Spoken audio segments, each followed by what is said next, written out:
26 मई 2014 स्वतंत्र भारत में पहली बार एक ऐसे व्यक्ति के पीएम के तौर पर शपथ ग्रहण की तैयारी चल रही थी जो अपने दम पर एक गैर कांग्रेसी पार्टी को लोकसभा में बहुमत दिलाकर लाया था।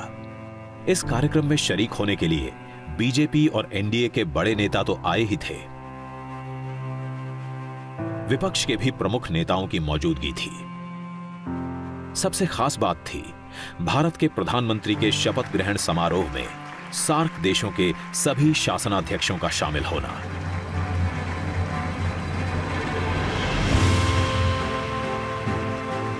नरेंद्र मोदी ने भारत के 15वें प्रधानमंत्री के तौर पर शपथ ली।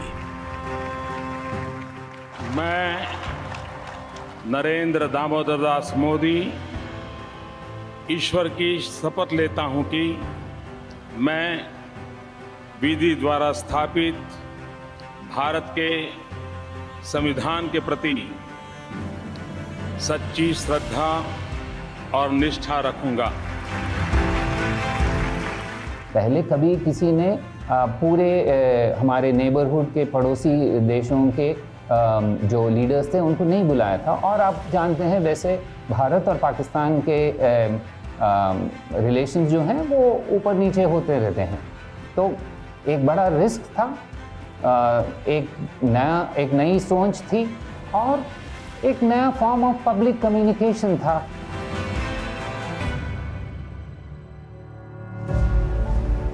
सत्ताईस मई 2014 प्रधानमंत्री बनने से पहले नरेंद्र मोदी केंद्र में कभी मंत्री तक नहीं रहे थे, लेकिन बड़े निर्णय लेने की उनकी सरकार की रफ्तार ने तुरंत जोर पकड़ लिया। कैबिनेट की पहली ही बैठक में काले धन पर कार्रवाई के लिए एसआईटी गठित कर दी गई। इस एक फैसले से बहुत सारे संदेश एक साथ गए। पहले कि ये सरकार मोदी जी के नेतृत्व में will stand by its resolve of zero tolerance towards corruption. दूसरा, Modi ji has the capacity to walk the talk, जो वो कहते हैं वो करते हैं। उन्होंने कहा था, उन्होंने करके दिखाया। 15 अगस्त 2014 लाल किले पर नरेंद्र मोदी पहली बार ध्वजारोहण कर रहे थे। अपने भाषण में उन्होंने देश के विकास का ब्लूप्रिंट सामने रखा। अगर आप 12 घंटे काम करोगे तो मैं 13 घंटे करूंगा, अगर आप 14 घंटे काम करोगे तो मैं 15 घंटे करूंगा। क्यों? क्योंकि मैं प्रधानमंत्री नहीं, प्रधान सेवक के रूप में आपके बीच आया। स्वच्छता पर जोर दिया और इसके लिए जन भागीदारी की वकालत की। स्वच्छ भारत का एक अभियान इसी 2 अक्टूबर से मुझे आरंभ करना है। हिंदुस्तान की सभी स्कूलों में टॉयलेट हो, बच्चियों के लिए अलग टॉयलेट हो, तभी तो हमारी बच्चियां स्कूल छोड़ करके भागेगी नहीं।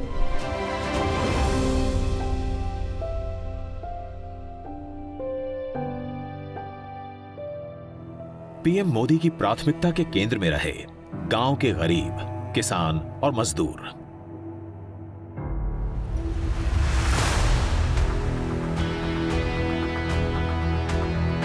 सरकारी योजनाओं का सीधा लाभ पहुंचाने के लिए जनधन योजना बनाई गई। 28 अगस्त 2014 को यह योजना लॉन्च हुई। जीरो बैलेंस की सुविधा के साथ बैंक खाते खोले गए। ऐसे खातों की संख्या 43 करोड़ के आंकड़े को पार कर चुकी है। इनमें तमाम योजनाओं की रकम पहुंच रही है। डायरेक्ट बेनिफिट ट्रांसफर के कारण बिचौलिए सिस्टम से गायब हो गए हैं।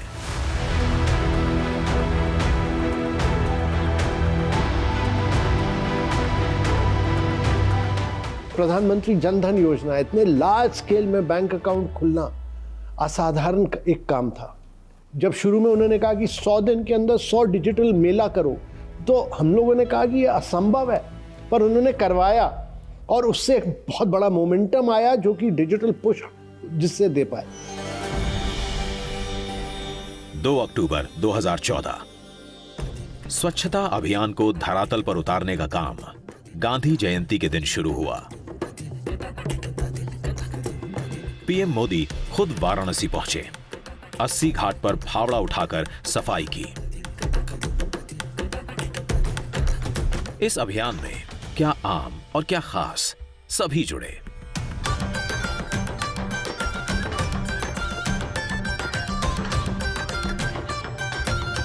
स्वच्छता अभियान को पीएम मोदी कितना महत्व देते हैं, इसका अंदाजा तब भी लगा जब वो प्रयाग में संगम के तट पर सफाई कर्मियों के पांव पखारते नजर आए।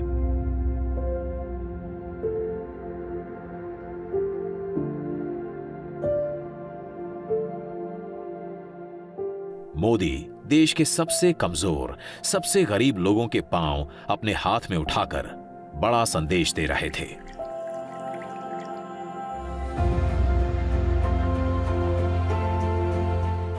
ये काम हमें करना है। मेरे देश के लाखों नौजवानों को खास करके आग्रह करता हूं, आइए मेरे साथ जुड़िए।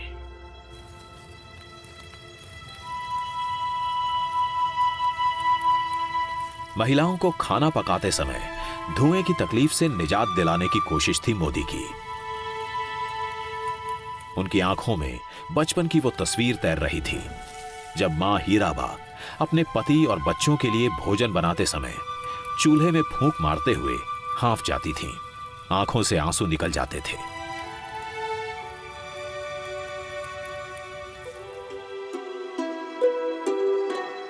एक मई 2016 उज्ज्वला योजना लॉन्च हुई।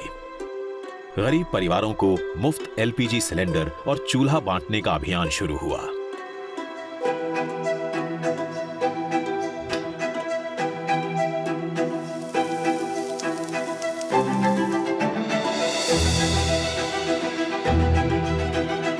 गरीबी के बीच गांव में बिताए हुए शुरुआती वर्षों ने ही मोदी को शौचालय से लेकर गरीबों के लिए पक्के मकान, अच्छी सड़कें, शुद्ध पेयजल और 24 घंटे बिजली सुनिश्चित करने के लिए प्रेरित किया। जब आजादी के 75 साल हो तब हिंदुस्तान में कोई परिवार ऐसा न हो जिसका अपना घर न हो। मोदी गुजरात के सीएम रहते हुए इनमें से कुछ काम कर चुके थे। देश के पीएम के तौर पर इनको और बड़ा और असरदार बनाने में जुटे। मुख्यमंत्री से प्रधानमंत्री तक के दौर में उन्होंने जो कुछ भी कहीं पर किया उसको प्रधानमंत्री के रूप में आते आते साइज एंड स्केल देने का काम किया, उसको बड़ा करके दिया। नर्मदा वहां पर किया तो नमामि गंगे यहां पर किया, वहां कच्छ में घर बना कर दिए तो यहां पूरे देश के लोगों को घर बना कर दे रहे हैं। गरीबों, महिलाओं, किसानों की चिंता और इसके लिए जरूरी प्रावधान करते करते मोदी बड़े संस्थागत सुधारों की राह पर भी तेजी से आगे बढ़े।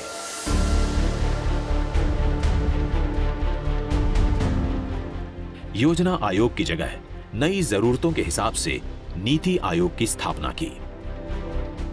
नीति आयोग सेंट्रल गवर्नमेंट की एक ऐसी एजेंसी है जो स्टेट्स में जाकर स्टेट्स के साथ काम करता है। ये कई यूनिक चीज़ें करता है, जैसे एस्पिरेशनल डिस्ट्रिक्ट जो कि हमारे देश के सबसे पिछड़े हुए डिस्ट्रिक्ट्स हैं। इसी तरह अटल इनोवेशन मिशन हम चलाते हैं जहां हमने करीब 10,000 टिंकरिंग लैब शुरू किए, इंक्यूबेशन सेंटर शुरू किए। पर मेन जो लक्ष्य है नीति आयोग का कि ये एक मिनिस्ट्री की तरह ना काम करे, ये एक आइडियाज़ का एक इंस्टीट्यूशन हो और बाकी मिनिस्ट्रीज़ को सपोर्ट करे कि ये लोग देश को आगे ले जाए। शेल कंपनियों पर लगाम लगाई गई, आईबीसी कोड बनाया गया, बैंक का कर्ज नहीं चुकाने वाले बड़े उद्यमियों पर कार्रवाई शुरू हुई। न खाता हूं न खाने दूंगा। नई टेक्नोलॉजी और आईटी के मोदी शुरू से हिमायती रहे हैं। अपनी सरकार के कामकाज को असरदार बनाने और आम जनता की सुविधा के लिए मोदी ने डिजिटल इंडिया मिशन लॉन्च किया। भ्रष्टाचार मुक्त प्रशासन, पारदर्शिता, नागरिक भागीदारी और आखिरी कतार में खड़े आखिरी व्यक्ति तक पहुंचना, इन चारों पांचों प्रमुख नियमों का पालन हुआ है। और साथ ही साथ मोदी जी की जो टेक्नोलॉजी और विज्ञान के प्रति झुकाव है और हर नए रिफॉर्म में, नए सुधार में टेक्नोलॉजी का पर्याप्त उपयोग करना, वो भी इसमें झलकता है। 1 जुलाई 2015 को लॉन्च हुआ ये मिशन अगले कुछ वर्षों में उमंग, digi locker, RuPay, Bhim, UPI जैसे प्लेटफॉर्म्स और एप्स के जरिए और विस्तार पाता गया। जिस देश में कभी नकदी के इस्तेमाल पर जोर रहता था, वहां कैशलेस ट्रांजैक्शन की रफ्तार तेज हुई। इरादा था सिस्टम को और पारदर्शी बनाना, काले धन को कम करना, जिसकी कोशिश मोदी पहले नोटबंदी के तहत कर चुके थे। यूपीए सरकार के समय शुरू हुई आधार योजना को मोदी ने पूरी ताकत के साथ अपना लिया, नई ऊंचाइयों पर पहुंचाया। देश के तमाम लोगों के आधार कार्ड बने, उन्हें बैंक खातों से जोड़ा गया ताकि योजनाओं का लाभ असली लोगों तक पहुंचे। पहले प्रॉब्लम यह था कि लोग अपने अकाउंट ही नहीं खोल पाते थे क्योंकि उनके पास केवाईसी डॉक्यूमेंट ही नहीं होते थे। आधार ने इस प्रकार की आइडेंटिटी लोगों को प्रदान की। दूसरी बात यह हुई कि जिस व्यक्ति को पैसा मिलना चाहिए सब्सिडी, अब उसी को मिल रहा है। गांव गरीब की चिंता करने वाले पीएम मोदी ने शिक्षा, स्वास्थ्य और रोजगार पर भी खासा ध्यान दिया। नए आईआईएम, नए आईआईटी, नए एम्स देश के तमाम हिस्सों में खोले गए। साथ ही नौजवानों के हुनर निखारने के लिए स्किल इंडिया मिशन शुरू किया गया। अटल इनोवेशन मिशन में हमने करीब 10,000 टिंकरिंग लैब शुरू किए स्कूल्स में। 5वीं क्लास के बच्चे जाकर 3D printing, robots, internet of things, artificial intelligence, ये एक नई सोच उनके दिमाग में आ जाती है 5वीं क्लास के बाद। 7 नवंबर 2015 नरेंद्र मोदी ने अपना एक बड़ा चुनावी वादा निभाया। सैनिकों की 40 वर्ष पुरानी 1 रैंक 1 पेंशन की मांग पूरी की।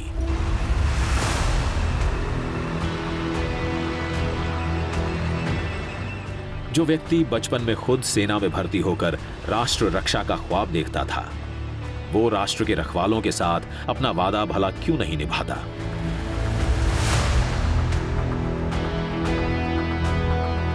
मोदी ने पीएम बनने के साथ ही भारतीय सेना के सामने मुंह बाई खड़ी समस्याओं पर ध्यान देना शुरू कर दिया था। आधुनिकीकरण की सुस्त रफ्तार से लेकर लड़ाकू जहाजों और अत्याधुनिक पनडुब्बियों की कमी परेशान कर रही थी। हमने जितना मांगा था उससे कहीं अधिक बढ़कर के सरकार ने हमको लिमिट दिया कि काम करो। आज आप देखिए डीआरडीओ दुनिया में जो बेस्ट इंस्टीट्यूशंस है, सेंटर ऑफ एक्सेलेंस, तो किस तरह के अपने यहाँ हथियार से लेकर बाकी चीजों में चीजों को बनाने का काम कर रहे हैं हमारे साइंटिस्ट। सेना के सामने खड़ी चुनौतियों का हल निकालने में लगे मोदी सैनिकों का हौसला बढ़ाने के लिए हर साल दिवाली उनके साथ मनाते रहे। कभी पंजाब, कभी कश्मीर, कभी राजस्थान, तो कभी लद्दाख। साल दर साल वो जवानों के बीच जाते रहे। लेकिन जल्दी ही मोदी के सामने एक बड़ी चुनौती आने वाली थी। दुश्मन खुद मोदी के हौसले की परीक्षा लेने वाला था। 18 सितंबर 2016 सुबह के 5:30 बजे थे। उरी की सैनिक छावनी में सोए हुए जवानों पर आतंकवादियों ने घात लगाकर हमला कर दिया।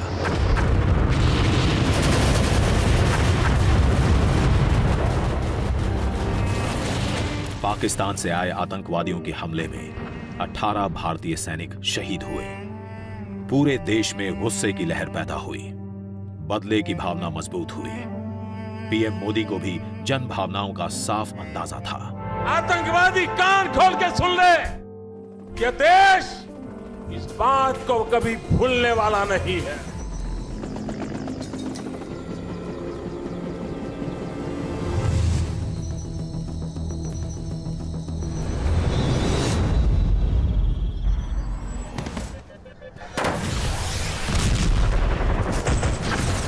सितंबर 2016 उरी पर हुए हमले का बदला ले लिया गया, महज 15 दिनों के अंदर।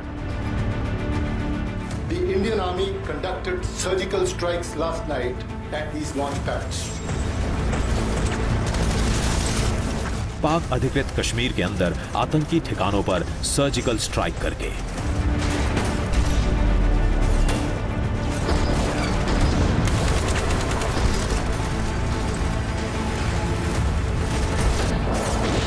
आतंकियों के लॉन्च पैड नष्ट किए गए। आतंकवादियों को मार गिराया गया। पीएम मोदी के हौसले और जोखिम लेने की क्षमता का यह बड़ा प्रदर्शन था। आखिर पाकिस्तान परमाणु हमले की धमकी जो हमेशा दिखाता रहा था। एक लंबे समय से पाकिस्तान अपनी बुरी नीतियों से भारतीय संघीय ढांचे को खत्म करने की कोशिश कर रहा है, जिसके लिए पाकिस्तान ने आतंक को एक नई सेना की तरह तैयार किया है। इसलिए मुझे लगता है कि इस महीने में काफी बदलाव आया है।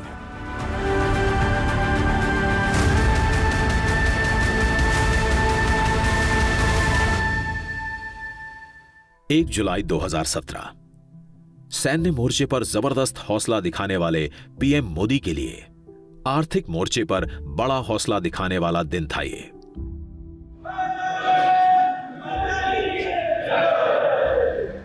विपक्ष और व्यवसायियों के एक बड़े वर्ग के विरोध के बावजूद Modi one nation one tax की राह पर मजबूती से आगे बढ़े, अपने फैसले पर अडिग रहे। 30 जून और 1 जुलाई के बीच की रात 12 बजे संसद के सेंट्रल हॉल में प्रधानमंत्री ने जीएसटी को लागू किया। देश की आजादी के बाद से टैक्सेशन के मामले में यह सबसे क्रांतिकारी कदम था। India needed to sign a free trade agreement with it. इससे पहले कि भारत दुनिया के साथ व्यापार कर पाता, उसे संघीय सीमाओं के पार व्यापार करने में सक्षम होना चाहिए, और जीएसटी एक प्रयास है जो ऐसा होने देता है। बड़े फैसले, बड़े कदम मोदी लगातार उठाते रहे। संसद में बिल पास कराकर 19 सितंबर 2018 से देश में ट्रिपल तलाक के मामले में सजा के प्रावधान वाले कानून को लागू कर दिया। मुस्लिम महिलाओं के लिए यह कानून काफी राहत लेकर आया। मुस्लिम महिलाएं काफ़ी संक्रमित होती थी, उनको तलाक तलाक तलाक ऐसा 3 बार बोल करके जो तलाक दिया जाता था, उसके कारण उनका जीवन छिन्न भिन्न हो जाता था। इसका उपाय भी उन्होंने निकाला कि उन्होंने तलाक में जो आवश्यक सुधार करना था या एक्ट में परिवर्तन करना था वो किया, और पूरे देश में मुस्लिम महिलाओं ने उनको आशीर्वाद दिया। जरूरी कानून बनाने के साथ ही विकास का सिलसिला भी आगे बढ़ा। लुक ईस्ट पॉलिसी के तहत मोदी ने नॉर्थ ईस्ट के विकास पर ध्यान दिया। पूर्वोत्तर के राज्यों को मोदी ने अष्ट देवियों के तौर पर देखा।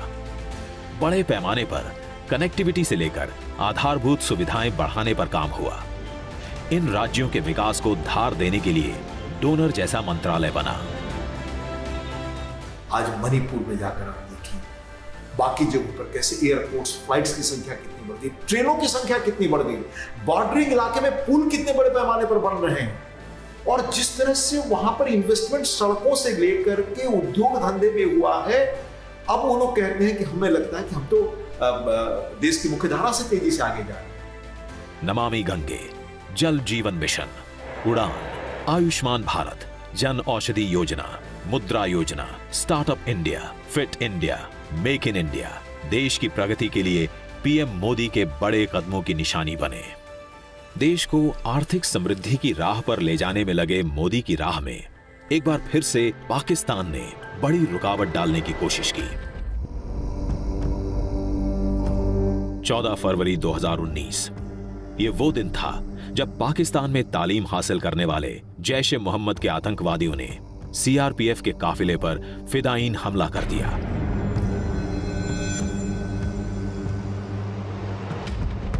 इस हमले में सीआरपीएफ के 40 जवान शहीद हुए। उरी के बाद यह दूसरा मौका था जब देश में पाकिस्तान के खिलाफ गुस्सा भयावह था। खुद मोदी भी इससे अछूते नहीं थे कि वे बहुत बड़ी गलती कर चुके हैं, बहुत बड़ी कीमत उनको चुकानी पड़ेगी। 26 फरवरी 2019 पाकिस्तान और उसकी धरती से अपने जिहादी अड्डे चला रहे आतंकियों को अपनी गलती की सजा मिली। भारतीय वायुसेना के विमानों ने पाकिस्तान के बालाकोट पर एयर स्ट्राइक की, जहां पुलवामा हमले को अंजाम देने वाले आतंकियों का बड़ा अड्डा था।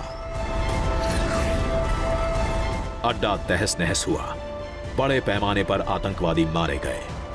दुश्मन के घर के अंदर जाकर के इस प्रकार की कार्रवाई करना, जिससे देशवासियों का मनोबल बढ़े, अपने सेनानियों का मनोबल बढ़े, ये अपने तरह का एक पहली इस प्रकार का निर्णय था। एंड इसी का नतीजा है कि आज न केवल भारतीय उपमहाद्वीप में, उसके पड़ोसियों के बीच में, बल्कि देश विदेश में भारत की साख मानी जाती है। तो ये मोदी है, उसी भाषा में जवाब देना जानता है। मोदी दूसरी दफा पाकिस्तान के सामने भारतीय जनता की उम्मीदों पर खरे उतरे, लेकिन जल्दी ही उनकी एक और बड़ी परीक्षा होने वाली थी, दुनिया के सबसे बड़े लोकतंत्र के चुनावी मैदान में।